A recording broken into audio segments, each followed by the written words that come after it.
কেমন আছো বন্ধুরা? ছোটদের পুরাণ কথা চ্যানেলে সকলকে স্বাগত। বন্ধুরা, আমি আগের ভিডিওতে বলেছিলাম যে রামচন্দ্র বাধ্য হয়ে তার প্রতিশ্রুতি রক্ষার জন্য প্রিয় ভাই লক্ষ্মণকে পরিত্যাগ করেছিলেন।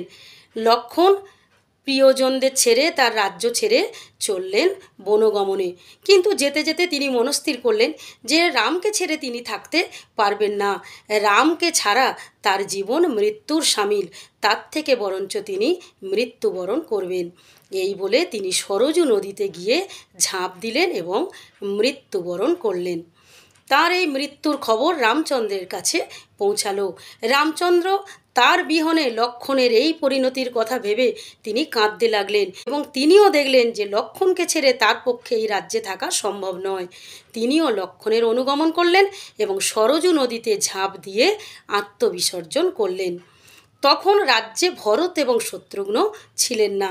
তারা রামচন্দ্র এবং লক্ষ্মণের এই মৃত্যুর কথা শুনে তারাও রাজ্যে উপস্থিত হলেন এবং রাজ্যের সুব্যবস্থা করে তাদের সন্তানদের সব কিছু বুঝিয়ে দিয়ে তারাও চললেন সরজু নদীতে আত্মবিসর্জন করতে। সরজু নদীতে ভরত এবং শত্রুঘ্ন আত্মবিসর্জন করলেন। চার ভাই স্বর্গে চলে গেলেন। এই রাম, লক্ষ্মণ, ভরত, শত্রুঘ্নই ছিলেন নারায়ণের চার অংশ। স্বর্গে গিয়ে এই চার অংশ মিলে নারায়ণে বিলীন হয়ে গেলেন।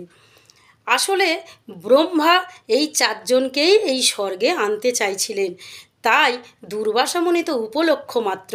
কালপুরুষকে তিনি পাঠিয়েছিলেন রামচন্দ্রকে এই বার্তা দিতে যে রামচন্দ্রের এবার স্বর্গে আসার সময় হয়ে গেছে।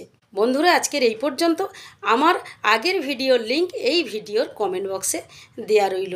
আর আজকের কাহিনী কেমন লাগলো তোমরা লাইক কমেন্টস করে জানিও এবং যারা এখনও আমার চ্যানেলটিকে সাবস্ক্রাইব করোনি তারা আমার চ্যানেলটিকে সাবস্ক্রাইব